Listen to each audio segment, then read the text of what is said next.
चुकीच्या आम्हाला सवयी नाहीयेत की आम्ही गोड कमी खातो किंवा आम्ही रोज मॉर्निंग वॉक करतो किंवा आमच्या आई वडिलांना सुद्धा मधुमेह नव्हता, मग हा मधुमेह आम्हाला का आला? मग हे काही जे कर्मज व्याधी असतात त्यासाठी आपल्याला हे असे काही पाठ की विष्णू सहस्त्रनाम असं दिव्य मंगल स्तोत्र आहे, जे महाभारतामधल्या 135व्या अध्यायामध्ये म्हणजे जे आहे त्यामध्ये याचा उल्लेख केलेला आहे की हे स्तोत्र का. आता अधिक महिना सुरुवात झालेला आहे.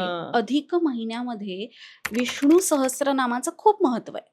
आता असं समज की प्रत्येक महिन्यामध्ये काहीतरी एक देव जोडला गेलेला आहे, पण अधिक महिना जो आहे म्हणजे ज्याला मलमास असं नाव दिलेलं, तर त्याला खूप वाईट वाटलं.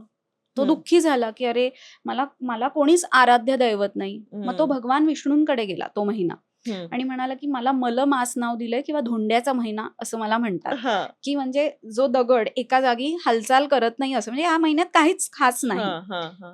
मग भगवान विष्णू की जे सगळ्यांवरती कायमच कृपा आशीर्वाद देतात, त्यांनी त्या महिन्याला त्यांचं नाव दिलं आणि ते म्हणजे पुरुषोत्तम मास.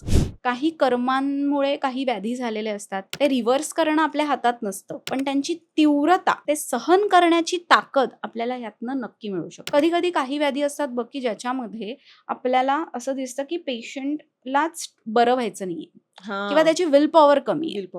असं होतं की मेनोपॉज किंवा हे जे पिरियड्स असतात की तेव्हा स्त्रियांना मनातनच इच्छा कमी होते, मग त्यावेळी त्यांनी ही स्तोत्र म्हणावीत. तेव्हा त्यांनी विष्णू सहस्त्रनाम जरूर ऐकावं. यस्य स्मरण मात्रेण जन्म संसार बंधनात् विमुच्यते नमस्तस्मै विष्णवे प्रभविष्णवे. ओम नमो भगवते वासुदेवाय. नमस्कार मंडळी, मी स्मिता शिवाळे. 4ची कॉफी स्मिता बरोबर या इन्फॉर्मेटिव्ह गप्पा सत्रामध्ये पुन्हा एकदा सगळ्यांचं अगदी मनापासून स्वागत आहे. विष्णू सहस्त्रनाम हा केवळ एक धार्मिक पाठ आहे का, की त्यामागे शरीर, मन आणि ऊर्जा संतुलित करणारं काहीतरी वैज्ञानिक गूढ आहे? हे आज आपण जाणून घेणार आहोत. अधिक मास सुरू आहे आणि अधिक मासामध्ये आपण विष्णू सहस्त्रनामाचा कसा फायदा करून घेऊ शकतो आपल्या आरोग्यासाठी, हे आजच्या पॉडकास्टमध्ये डॉक्टर मानसी मेहेंदळे आपल्याला सांगणार आहेत. तेव्हा आपण त्यांचं स्वागत करूया. यस्य स्मरण मात्रेण जन्म संसार बंधनात् विमुच्यते नमस्तस्मै विष्णवे प्रभविष्णवे. ओम नमो भगवते वासुदेवाय. मानसी, पुन्हा एकदा आमच्या स्टुडिओमध्ये तुझं मनापासून स्वागत. नमस्कार. नमस्कार. आता आपण जो श्लोक म्हटला त्या श्लोकाचा अर्थ काय आहे? विष्णू सहस्त्रनाम ह्याची निर्मिती कशी झाली, तर बाणांच्या शय्येवरती भीष्म पितामह झोपले होते. उत्तरायणाची ते वाट बघत असतात की मृत्यू उत्तरायणापर्यंत त्यांनी थांबवून ठेवलेला असतो आणि सतत ते नामस्मरण करत असतात. जेव्हा भगवान श्रीकृष्ण युधिष्ठिराला सांगतात की तू जा आणि भीष्म पितामहांशी बोल की त्यांच्याकडनं काहीतरी ज्ञान तू मिळवून घे. आणि म्हणून युधिष्ठिर जाऊन त्यांना विचारतो की असं कोणता आराध्य दैवत आहे की ज्याची मी भक्ती केली, ज्याची मी पूजा केली तर माझ्या मनामध्ये शांतता निर्माण होईल. आणि मग तेव्हा ते हे विष्णू स्तुती सांगतात. हा त्या श्लोकाचा अर्थ आहे की यस्य स्मरण मात्रेण, ज्याच्या स्मरणाने सुद्धा विमुच्यते नमस्तस्मै विष्णवे प्रभविष्णवे. यस्य स्मरण मात्रेण जन्म संसार बंधनात, म्हणजे मी जन्म घेणं, मृत्यू ह्या सर्कलमधनं मी बाहेर कसा पडेन, म्हणजे मोक्ष प्राप्ती करण्यासाठी मला कोणाची आराधना करायला पाहिजे, तर विष्णू की जे आपले पालन करत आहेत. असा उल्लेख आहे की ही विष्णूची जी 1000 नावं आहेत ना याच्यात, विष्णू सहस्त्रनाम म्हणजे काय, तर विष्णूची 1000 नावं. सोपं आहे. पण ही 1000 नावं आपण जेव्हा घेतो, जे आपण उच्चार करतो ते किंवा आपण ऐकूनही तेवढाच फायदा होतो की त्यांनी आपल्या शरीरामधली षटचक्र जागृत होतात. आणि ही षटचक्र जागृत होऊन आपल्यामधली म्हणजे जे सहस्त्रधार चक्र आहे की जे सगळ्यात महत्वाचं आहे ते जागृत होऊन आपल्यामधला सत्वगुण वाढीस लागतो. आणि सत्वगुण वाढीस लागल्यामुळे आपोआप आरोग्य चांगलं राहतं, मनामध्ये पॉझिटिव्हिटी. आजकाल आपण बघतो की अँझायटी, डिप्रेशन हे व्याधी खूप वाढलेत किंवा असे काही व्याधी आहेत, गूढ व्याधी, कळतच नाही. म्हणजे पेशंट सांगतात की आम्ही काही चुकीच्या आम्हाला सवयी नाही आहेत, की आम्ही गोड कमी खातो किंवा आम्ही रोज मॉर्निंग वॉक करतो किंवा आमच्या आई-वडिलांना सुद्धा मधुमेह नव्हता. मग हा मधुमेह आम्हाला का आला? मग हे काही जे कर्मज व्याधी असतात, मग त्यासाठी आपल्याला हे असे काही पाठ, की विष्णू सहस्त्रनाम असं दिव्य मंगल स्तोत्र आहे, जे महाभारतामधल्या 135व्या अध्यायामध्ये म्हणजे जे आहे त्यामध्ये याचा उल्लेख केलेला आहे, की हे स्तोत्र का इतकं पवित्र आहे? कारण जर आपण याचा नियमित रोज पाठ केला, तर असा उल्लेख आहे, की तुमचे सगळ्या व्याधींचा नाश होतो. ओम अच्युताय अनंताय गोविंदाय नमो नमः. ही जी 3 विष्णूची नावं आहेत, ही आरोग्यासाठी खूप महत्वपूर्ण आहे. बघ 3च नावं आहेत. ओम आधी लावायचंय. आपण कधीही याचा मंत्र जाप करू शकतो, की जर आपण मनापासून याचं नामस्मरण केलं, तर त्या लहरींद्वारे आपल्या शरीरामध्ये याचा उत्तम परिणाम आपल्याला दिसत असतो. मागे आपण स्वतंत्र एक एपिसोड केला होता, ज्यामध्ये मंत्र जाप त्याचा उच्चार केल्यानंतर त्या आरोग्यासाठी कसं फलदायी ठरू अगदी शकतं बरोबर. हे तू सांगितलं होतंस. पण केवळ विष्णू सहस्त्रनाम या स्तोत्रावर एपिसोड मला यासाठी करावंसं वाटतं, कारण तू याबद्दलही खूप माझ्याशी बोलली होतीस. आता अधिक महिना सुरुवात झालेला आहे. हां. अधिक महिन्यामध्ये विष्णू सहस्त्रनामाचं खूप महत्व आहे. आता असं समज, की प्रत्येक महिन्यामध्ये काहीतरी एक देव जोडला गेलेला आहे. पण अधिक महिना जो आहे, म्हणजे ज्याला मलमास असं नाव दिलेलं, तर त्याला खूप वाईट वाटलं. तो दुःखी झाला, की अरे मला कोणीच आराध्य दैवत नाही. मग तो भगवान विष्णूंकडे गेला तो महिना आणि म्हणाला, की मला मलमास नाव दिलंय किंवा धोंड्याचा महिना असं मला म्हणतात, की म्हणजे जो दगड एका जागी हालचाल करत नाही असं, म्हणजे या महिन्यात काहीच खास नाही. मग भगवान विष्णू, की जे सगळ्यांवरती कायमच कृपा आशीर्वाद देतात, त्यांनी त्या महिन्याला त्यांचं नाव दिलं आणि ते म्हणजे पुरुषोत्तम मास.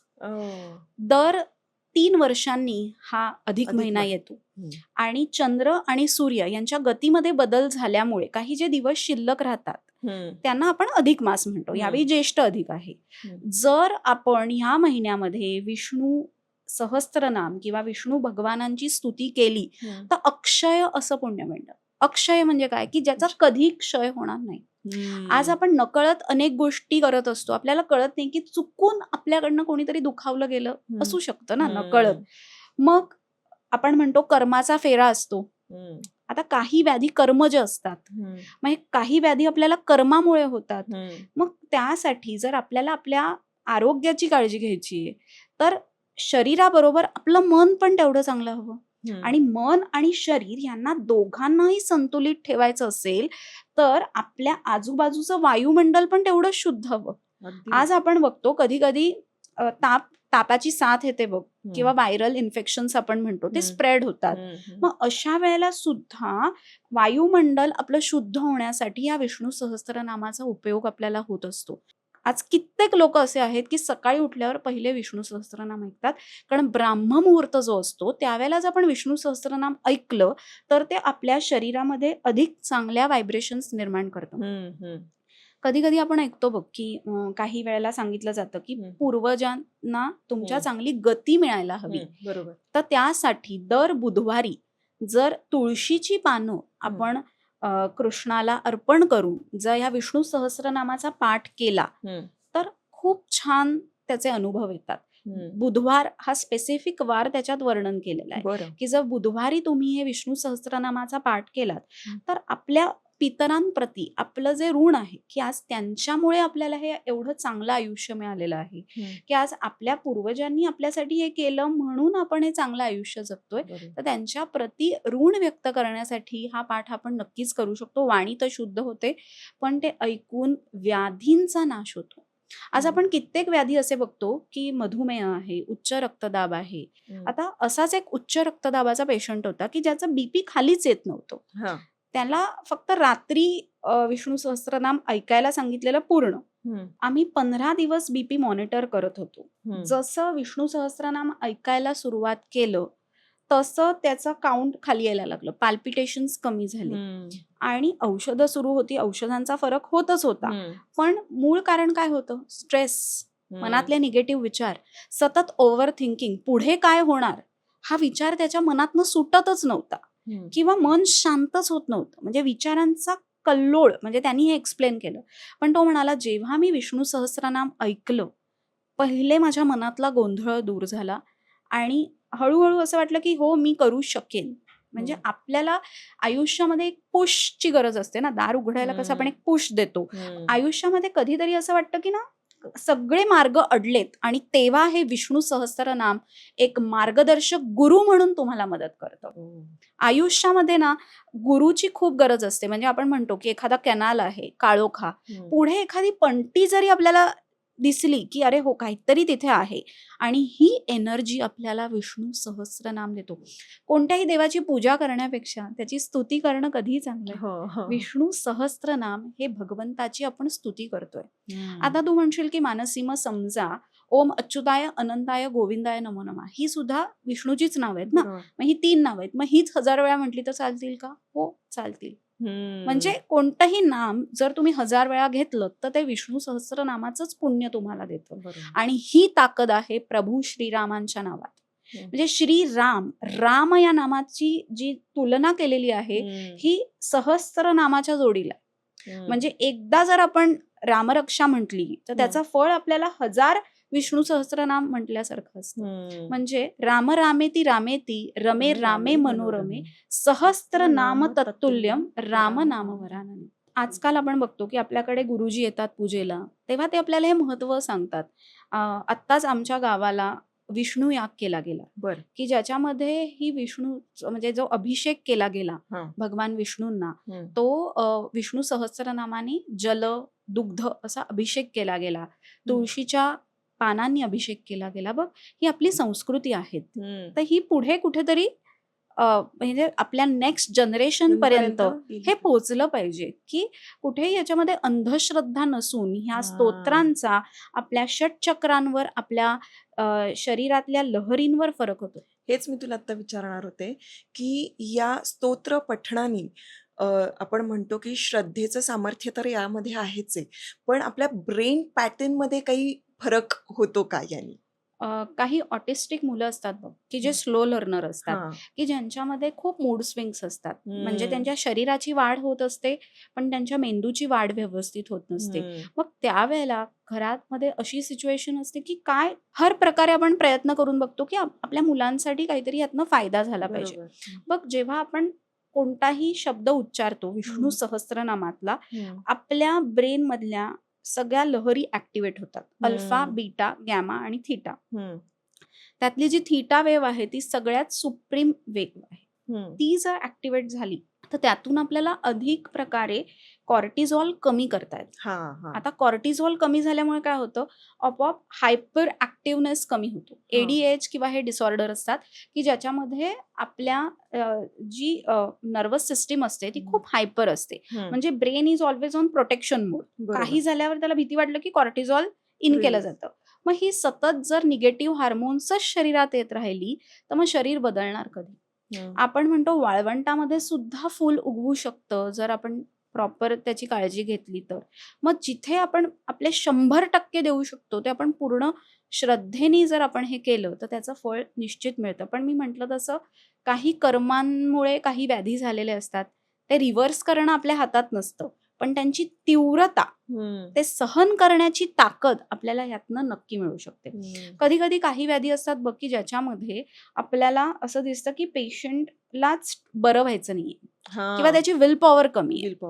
असं होतं की मेनोपॉज किंवा हे जे पिरियड्स असतात की तेव्हा स्त्रियांना मनातनच इच्छा कमी होते. मग त्यावेळी त्यांनी ही स्तोत्र म्हणावीत, तेव्हा त्यांनी विष्णू सहस्त्रनाम जरूर ऐकावं, की मनामधली जे नैराश्य आहे, डिप्रेस आपल्याला एकदम वाटतंय किंवा मध्येच एकदम रडायला येतंय, मध्येच खूप राग येतोय आणि मग पूर्ण फॅमिली त्यामध्ये डिस्टर्ब होते. मग सगळ्यात महत्वाचं काय की तुमचं मन, जर तुमचं मन फिट आहे तर तुमच्या शरीर योग्य असणार आहे. कारण मग तुम्ही खाताना तुम्ही काय रस ग्रहण करताय. आज बऱ्याच वेळेला आपण टीव्ही बघत जेवतो, मग ते ग्रहण करतो. मग तुम्ही लावा ना विष्णू सहस्त्रनाम. जर तुम्हाला काही ऐकायचंय मग त्यावेळेला ते ऐका, तो ऑरा क्रिएट करा आणि मग तुम्ही अन्न सेवन करा. आणि यासाठी एक योग्य वेळ, योग्य पद्धत म्हणण्याची आणि कन्सिस्टन्सी, सातत्य हे किती महत्वाचं आहे. सातत्य प्रत्येक गोष्टीतच महत्वाचं आहे. कारण आपण कुठलंही काम करायला घेतलं की त्याला प्रयत्नांती परमेश्वर आपण जे म्हणतो की त्याच्यासाठी काही सतत दिवस आपण ती आराधना करायला, ही उपासना आहे. ही आपली उपासना गुप्त असावी. म्हणजे पहिल्याच दिवशी म्हणून आजपासून ना मी विष्णू सहस्त्रनाम म्हणा, नाही, तू म्हण आधी 1000 दिवस नियमित म्हण आणि मग तू सांग. करेक्ट. कारण मग आपल्या मनामधले षड्रिपू आपोआप कमी होतात. मी केलं, मीपणा निघून जातो. करवून घेतलं, करता करविता तो आहे. नाहम करता हरी करता ही केवलम. म्हणजे आपल्याला त्याला शरण जायचंय. आपण शरण जाऊन ते म्हटलं तर त्या विष्णू सहस्त्रनाम म्हणण्याला, ऐकण्याला अर्थ आहे.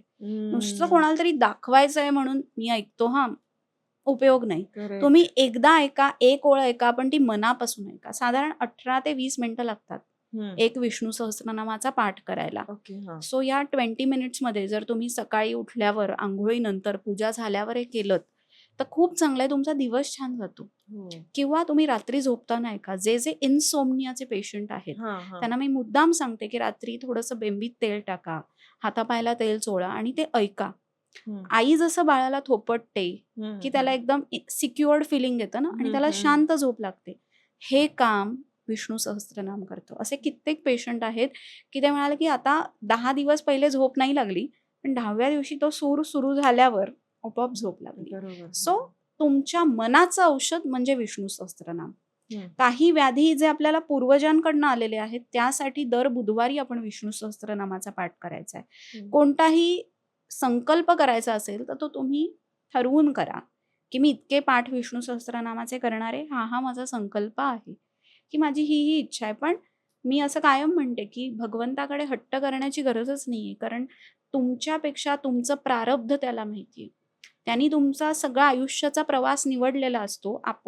आपण पण सोल जर्नी ठरवून आलेलो असतो की आपल्या आयुष्यात कोण येणार, कोण किती दिवस आपल्या आयुष्यात राहणार.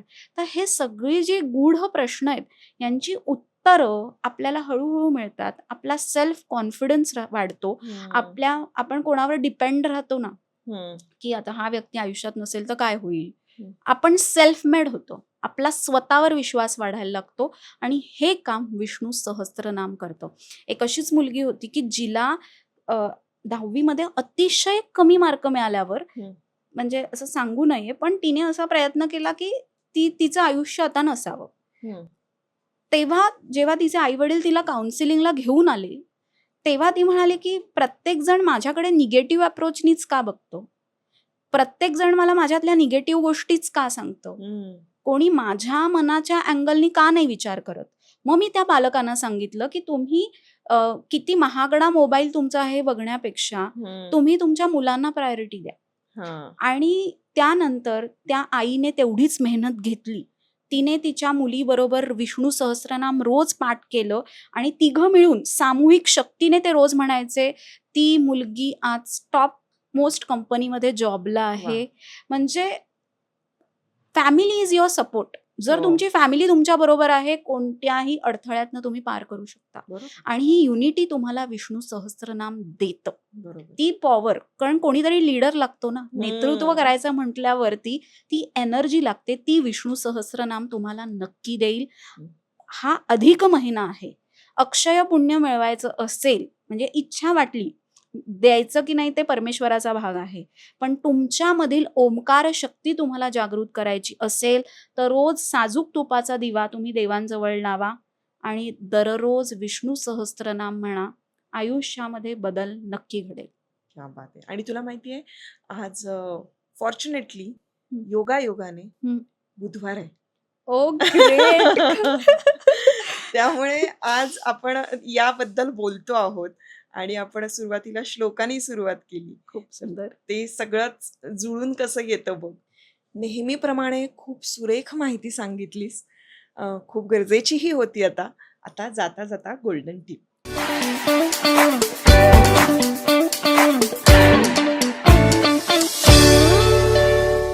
अधिक महिना सुरू आहे, पुरुषोत्तम मास आहे, की या महिन्यामध्ये आपण अधिक महिन्यामध्ये महत्व काय की आपण जावयाला वाण देत असतो किंवा आपण जाळीदार असं दान करतो. म्हणजे अनरसे किंवा असं जाळीदार का, की जाळी कशाचं प्रतीक आहे की ट्रान्सपरंट आहे ना, म्हणजे नातं कसं असावं, ट्रान्सपरंट आ, हा, किंवा हा, भरलेलं म्हणजे जे काही त्यातले खडे-बिडे आहेत त्या चाळणीतनं निघून जातात हा, ना, हा, संवाद साधण्यासाठी नातं आहे. बरोबर. आणि फिल्टरेशन. हां, फिल्टरेशन राइट. सो म्हणून जाळीदार असं काहीतरी वाण ह्या महिन्यात द्यायचं असतं. हा. तुम्ही 33 जोडप्यांना अन्नदान करू शकता, वस्त्रदान करू शकता, दीपदानाला महत्त्व आहे. 33 गोपद्म काढायची म्हणजे गायीच्या पावलांनी म्हणजे ही सुद्धा एक सेवा मानलेली आहे. म्हणजे आपण रांगोळी काढतो ना, गोपद्म काढतो. तशी 33 गोपद्म रोज काढायची पूर्ण अधिक महिना.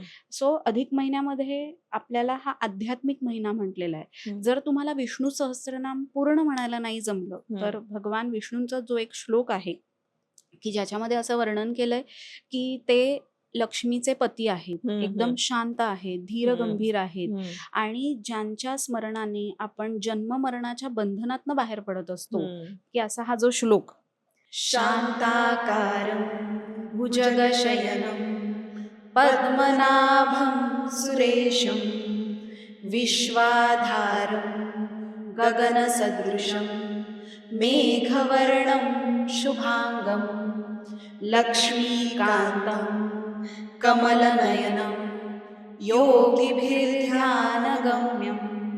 वन्दे विष्णुं भवभयहरं सर्वलोकैकनाथम्।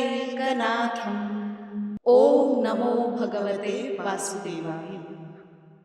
वा, मला असं शाळेत गेल्यासारखं वाटलं. शाळेमध्ये असं आम्ही एकत्र म्हणायचो. खूप छान वाटलं. आणि खरं सांगायला गेलं तर तू आल्यानंतर नक्की मला काही ना काहीतरी छान असं सांगून जातेस. त्यामुळे आमच्या प्रेक्षकांनाही बरंच काही काही मिळत असतं. तुझे मनापासून धन्यवाद. मानसी, विष्णू सहस्रनाम हे स्तोत्र म्हणण्याची योग्य वेळ कुठली असू शकते, सकाळ की संध्याकाळ? खरं म्हटलं तर ब्राह्ममुहूर्त जो आहे, ज्यावेळी आपल्या शरीरामध्ये ज्या युनिव्हर्सल लहरी असतात त्या ॲक्सेप्ट करण्याची पॉवर सगळ्यात जास्त असते.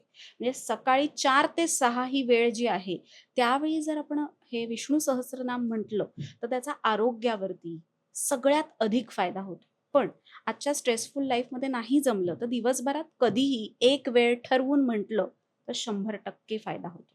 बरं. विष्णू सहस्रनाम सारखी स्तोत्र ही खरं तर म्हणता येत नसतील, म्हणजे उच्चार व्यवस्थित होत नसेल आणि ती फक्त ऐकली तर तेवढीच लाभदायक ठरू शकतात का? हो, जर तुम्ही पूर्ण मनापासून ती ऐकलीत, तर त्याचा तुम्हाला नक्की लाभ होतो, ऐकलीत तरी. आता रोज पूर्ण म्हणणं शक्य नसेल तर आपण पार्टमध्ये म्हणू शकतो का? खरं म्हटलं तर पूर्ण ऐकायला हवं. पण असा उल्लेख आहे, की रामरक्षेतला एक जो श्लोक आहे, राम रामेति रामेति रमे रामे मनोरमे सहस्त्रनाम तत्तुल्यं राम नाम वरानने. म्हणजे प्रभू श्रीरामांचं हे जे नाम आहे 3 ओळींचं, हे जर आपण म्हटलं तर आपल्याला विष्णू सहस्त्रनामाचं फळ त्यातनं मिळत असतं. आता हे घरामध्ये आपण YouTubeवर किंवा कॅसेटवर किंवा आणखीन आपल्या कुठल्याही ऑडिओ सिस्टीमवर लावून ठेवलं तर त्याचा आपल्या शरीरावर, आपल्या आरोग्यावर परिणाम होतो का? नक्कीच होतो. कारण वायुमंडल जे आपल्या आजूबाजूला असतं, त्यामध्ये जे काही व्हायब्रेशन्स आहेत, त्या या मंत्रांच्या उच्चाराने त्यामधली ती वायुमंडलं शुद्ध होऊन आपल्या आरोग्यावरती, आपल्या घरावरती, आपण म्हणतो ना, आपला ऑरा क्लीन राहायला पाहिजे, तर यासाठी नक्की खूप छान उपयोग होतो. जर आपण घरीसुद्धा हे ऐकलं, नुसतं ऐकलं किंवा आपण काही काम करतोय, जेवण बनवतोय, तेव्हा बाजूला हे लावून ठेवलं एक सावकाश अशा म्हणजे कमी आवाजात, कोणालाही त्याचा त्रास होणार नाही. म्हणजे जवळपास 90 दिवस आपण हे सलग केलं ना, तर आपल्याला दिसतं की घरी येणाऱ्या अडचणी कमी होतात. आपल्या मुलांची प्रगती चांगली होते. शेवटी आपल्याला काय महत्त्वाचं वाटतं, की आपलं सुखी आणि समाधानी आयुष्य आणि त्याच्यावरचं हे मोठं असं महान स्तोत्र आहे, की जे भीष्माचार्यांनी आपल्याला सांगितलेलं आहे.